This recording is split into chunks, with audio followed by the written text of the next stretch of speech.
சுபத்ரா நாயக்கனி ஏலக்கண்ணி பகவதி உங்கள் திவ்ய ஒரு பாதத்துக்கு மல்லிகை முல்லை மலர்கள் எல்லாம் கொண்டு வந்து உங்கள் பாதத்தை வணங்கினோம் அக்கா. ஆமாம்மா, என்னுடைய பாதத்தை வணங்கியதால் நீ எப்படியெல்லாம் வாழ்ந்திருப்பாய் தெரியுமா? பாதமலர் வந்தன புரிந்ததால்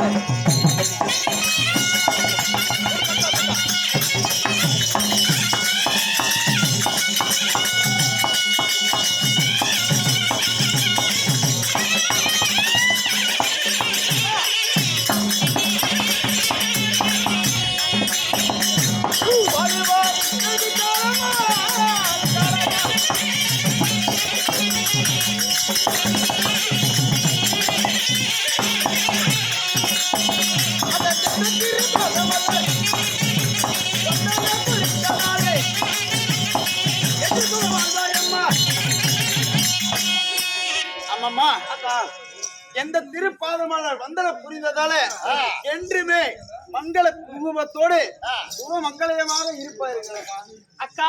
அம்மா, நீங்க வாழ்வாழின்னு சொன்ன வாழ்ந்திருப்போம் மையகத்தில் கோடான கோடிகாலம். தங்கள் சித்தம் எங்களுக்கு பாக்கியமாகட்டும். இருந்தாலும் தினத்தில் எதற்காக எங்கிரி போன கரும்புடிச்சு மட்டும் எங்கிரி போன எனக்குன்னு ஒண்ணு இருக்குது, வராது. எனக்கு என்ன வரும்? ஒண்ணுக்கு ரெண்டுக்குதான் அவனை கூட விட மாட்டியா? அதனால தெரியாதா விஷயம்? எனக்கு தெரியும்.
அப்படியாக இருந்தாலுமே எந்தலையே ஏழெழுத்தார் எனக்காகவே சொல்ல வேண்டும். அது சீக்கிரமாக, அது வேகமாக போகவதிய இப்படிதான் எல்லாத்தையுமே கூட்டி வந்து என்ன ஒரு காரணம்? உங்களுக்கு தெரியாதது இல்ல. சரி, வருடத்துக்கே ஒரு முறை அதாவது மாங்கலை பூஜையானது செய்ய வேண்டும். உண்மைதான். வரலட்சுமி பூஜையானது. ஆமாக்கா, அது தினமாக உங்களை அழைத்தேன் அம்மா. அப்படியாகட்டும். உண்மைதான். எதுக்கு போகலாமா? வாங்கி போலாம்.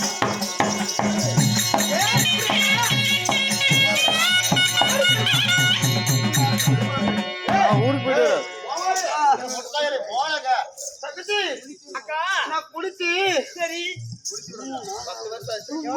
3 நாள் ஆகுது. அதனால சரி நானு ஆட்டுக்கு போய் குளிக்கணும். அவளுக்கு என்ன ஆச்சு? அவளுக்கு பைத்தியம் பிடிச்சு போச்சு. பைத்தியமா? ஏன் பைத்தியக்காரி? குளிக்கணும். அதனால குளிக்கணும். அதனால அதனால நம்ம குளிக்கணும் இல்ல? ஆமா. குளிக்கலாமா? நந்தவனத்துக்கு போய் குளிக்கலாமா? ஆமா குளிக்கலான்னு எல்லாரும் வந்தாச்சா? வந்துடுடி. ஆமா இந்தம்மா யார் புதுசா வந்திருக்காரு?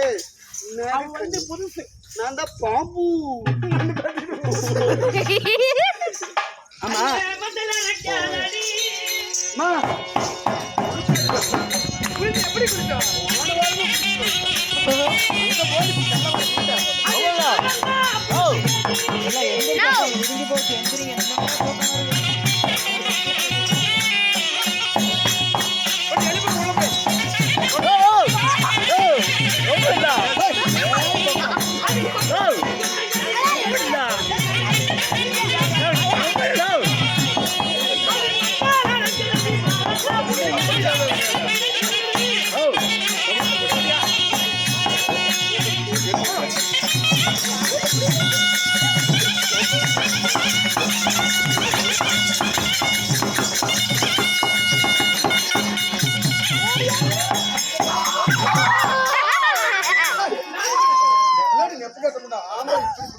அதனால இப்பொழுது நம்ம குளித்து நீராடிட்டோம். குளிச்சு நீராடி நந்தவன தோட்டத்துல வந்துட்டோம். ஆமாண்டி. பூஜைக்கு தேவையான ஏற்பாடு பண்ணியாச்சு. எல்லா இடத்துல வந்தாச்சா? எல்லா இடத்துல எல்லாம் குளிச்சாச்சுங்கிற ஆடுகாடு அட பூஜைக்கு தேவையான பொருள் எல்லாம் சபரி சாப்பாடு நம்ம நந்தவனத்துல அழகா குளிச்சிட்டோம். ஆமா நல்லா சந்தோஷமா இருக்கிறோம். அழகா குளிச்சு. ஆமா எதுக்கு அங்க பாரு பாட்டு பாடுறோம். எல்லாரும் இருக்கிறோம். இந்த பூஜையில வந்து எல்லாரும் கலகல சந்தோஷமா தான் இருந்து பூஜை பண்ணுவாங்க. ஆனா இன்னைக்கு பாருங்க ஒரு கலை இழந்து கிடக்குது. அங்க ஒரு பொம்பளை பாருங்க தனியா இருட்டுல தனியா புலம்பிட்டு அழுதுட்டு நிக்கிற மாதிரியே இருக்குது. யாருன்னு தெரியல. இவளுங்க எல்லாம் சும்மா தானே இருக்கிறாங்க. சேட்டு முண்டைங்க இத்தனை பேர் நம்ம சந்தோஷமா இருக்கும் பொழுது தூரமாக யாருன்னு தெரியல, புலம்பிட்டு இருக்குது யாருன்னு தெரியல. ஆமா அக்கா எதற்காக வந்து அக்கா வயிறு அக்கான்னு சொல்றாங்க. ஆமா நாங்க அக்கா தங்கச்சி 10 பேரு இங்க சந்தோஷமா இருக்கும் பொழுது இப்படி அழுதுட்டு இருக்கிறியே என்னமா ஆனது? யாரு எந்த ஊரு எதுக்காக அழுகுற? என்ன ஆச்சு உனக்கு? என்ன வேணும்? ஏமா நீங்க எல்லாம் யார்? நாங்கள் எல்லாம் பூலோகத்து, அதாவது அர்ஜுனுடைய மனைவிமார்கள். அர்ஜுனனின் மனைவிதான். உங்களுடைய பெயர் என்ன? என்னுடைய பேர் தான் பாஞ்சாலி. மூத்தவர்களா? உண்மைதான். உங்களுடைய பெயர்? என் பேர் தான் நாகக்கண்ணி. என் பெயரோ சுபத்திரை. சரி அர்ஜுனமன்னனுக்கு 10 மனைவிமார்கள். நான் அவருடைய தோழன். அப்படியா? நீங்களும் அர்ஜுனனுடைய மனைவிமார்கள் தான். நானும் அர்ஜுனனுடைய மனைவிதான் அக்கா. பாத்தியா எப்படி ஏண்டி அர்ஜுனோட மனைவின்னு சொல்றா? ஒரு நாள் ஒரு தினத்துல நம்மள பார்த்தது கிடையாது, காதால கேட்டது கிடையாது. இத்தனை வருஷம் புதுசா வந்து இப்ப ஏன் அர்ஜுனுடைய மனைவி? யாரு நீ? இருக்கா? நம்ம புடிச்சு போறவங்க கூட பூச்சியை வச்சிட்டு இருந்தா ஊரறிய தெரிஞ்சது தானே எல்லா பொண்டாட்டிங்க. இதனால வரைக்கும் இந்த பொம்பளை வந்திருக்கிறாள் இந்த பக்கம். ஆமா அக்கா, யாரு? உன்னுடைய பேர் என்ன? உன்னுடைய வரலாற்றை கொஞ்சம் சொல்லினா நாங்க தெரிஞ்சுக்குவோம் யாருன்னு. என்னுடைய நாடோ மேகலோகம். சரி சரி. எங்க அப்பா அம்மா பேர் மேகராஜன், மேகலாவதி. உன் பேர் என்ன? என்னுடைய பேர் மின்னல் ஒளி அக்கா. கேள்விப்பட்டிருக்கிறேன். நானும் கேள்விப்படலாம். தெரியாதக்கா? தெரியாது அக்கா. சரி, எனக்கும் அர்ஜுன மன்னனுக்கும் திருமணம் நடந்தது 5 வருடங்களுக்கு முன்பதாக. 5 வருஷம் கல்யாணம் பண்ணாரா? ஆமா. என்னடி நமக்கு என்னக்கா ஒரு வார்த்தை கூட சொல்லல. உனக்கு தெரியுமா? சரி சரி. அப்புறம் அக்கா, நான் ஊரறிய திருமணம் செய்யவில்லை அக்கா. நாங்கள் செய்தது காந்தர்வ திருமணம். அப்படி என்றால் மோதிரம் மாத்தி நாங்கள் திருமணம் செய்து கொண்டோம். சரி சரி. அப்படி மோதிரம் மாத்தி இப்பொழுது உனக்கு கல்யாணம் பண்றோமா? எங்க அண்ணன் தம்பிமார்கள் அம்மா எல்லாம் வீட்டுல அங்க காட்டிலே இருக்கிறார்கள். அவர்களை அவர் முன்பதாக உன்னை வரவழைத்து நான் முறை பிரகாரமாக உன்னை திருமணம் செய்து கொள்கிறேன் என்று சொல்லிவிட்டு அன்று சென்று போன கணவர் திரும்ப வரவில்லை அக்கா. புரசவல்லியா? ஆமா. ஏண்டி புரசவல்லின்னு சொல்லி நம்ம கிட்ட சொல்லிடு. 1 நாளா 2 நாளா 5 வருடங்களாக கணவர் வருவார் என்று நான் கனகாமரம் வைத்து காத்து கொண்டிருந்தேன். சரி சரிடி. அதுக்கு இங்க எதுக்கு வந்தப்போ? அது கேளாயா, நீங்களும் தான் இருந்து வருவாரு கனகாமரம் வச்சுதான் வரலையாமா? பள்ளிக்கு போயிடுச்சு. ஏய் வாதனை பண்ணி இங்க எதுக்கு வந்த? அக்கா, நான் எதற்காக வந்தேன் என்றால் எதுக்கு? அக்கா நான் ஒரு விஷயம் உங்களிடம் சொல்வேன். சொல்லி நான் பூஜைக்கு போகணும் நேராச்சு பேசி நீ பூஜை பண்ணி அக்கா, விஷயத்தான் கேட்டு 5 வருடங்களாகி கல்யாணம் செஞ்சு கணவர் வரவில்லை என்று என்னுடைய தாயும் தந்தையும் சேர்ந்து 48 நாள் கௌரி பூஜையானது செய்ய சொன்னாங்க. செஞ்சியா? ஆமாக்கா. சரி சரி. அதன் பிரகாரமாக 48 நாள் கௌரி பூஜையானது செய்தேன். அந்த பூஜை முடிய 4 நாளிகை தான் இருந்தது. 48 நாள் மண்டலம் உடைய. ஆனால் கணவரானவர் நான் வந்தார். அப்புறம் வந்துட்டாரு. அப்புறம் என்ன அழுதுகிறீங்க? புருஷனே வந்துட்டாரு. அப்புறம் என்ன அழுதுகிறீங்க? பைத்தியக்காரி. அக்கா கொஞ்சம் சற்று பொறுமையா ஏமா, கேளுங்க. கோவக்கார அப்படிதான் இருப்பா. சரி சொல்லுடி. பொறுமையா சொல்லு. அப்படி என்னுடைய தந்தையார் தாயாருடைய கட்டளை எப்படி என்றால் நான் பூஜை செய்யும் பொழுது கணவர் வந்தாலும் சரி கட்டிய கணவர் வந்தாலும் சரி அப்பா அம்மா யார் வந்து கூப்பிட்டாலும் பூஜையை விட்டு எந்திரிக்க கூடாது, பூஜை நிறைவடையாம யாருடைய முகத்தையும் பார்க்க கூடாதுன்னு அப்பா அம்மா சொன்னாங்க.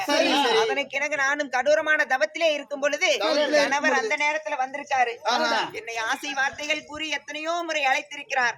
அது என்னுடைய செவிகளுக்கு கேட்கவில்லை அக்கா. அப்படியா? அப்பா அதுக்கு புருஷன் கூப்பிட்டாரு, நீ பாக்கல. சரி, அதுக்கு நேரமா கூப்பிட்டே இருந்தாரு. ஆனால் எனக்கு அது தெரியவில்லை.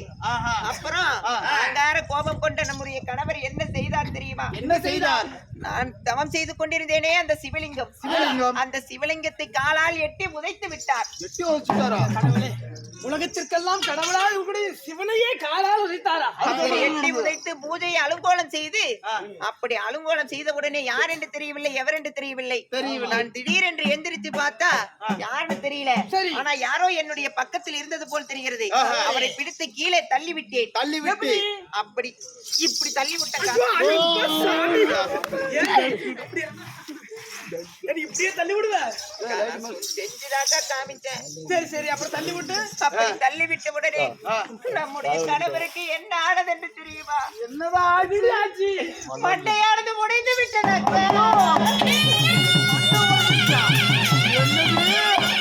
அதுக்கு மேல மண்டை உடைந்த உடனே ஆகார கோபம் கொண்டவர் ஆடை அடிக்கும் சவிக்கினால், குதிரை அடிக்கும் சவிக்கினால் என்னை அடித்து துன்புறுத்தினார். இதோ 10 மெட்டு பாரத போர்க்களமானது நடைபெற்றது.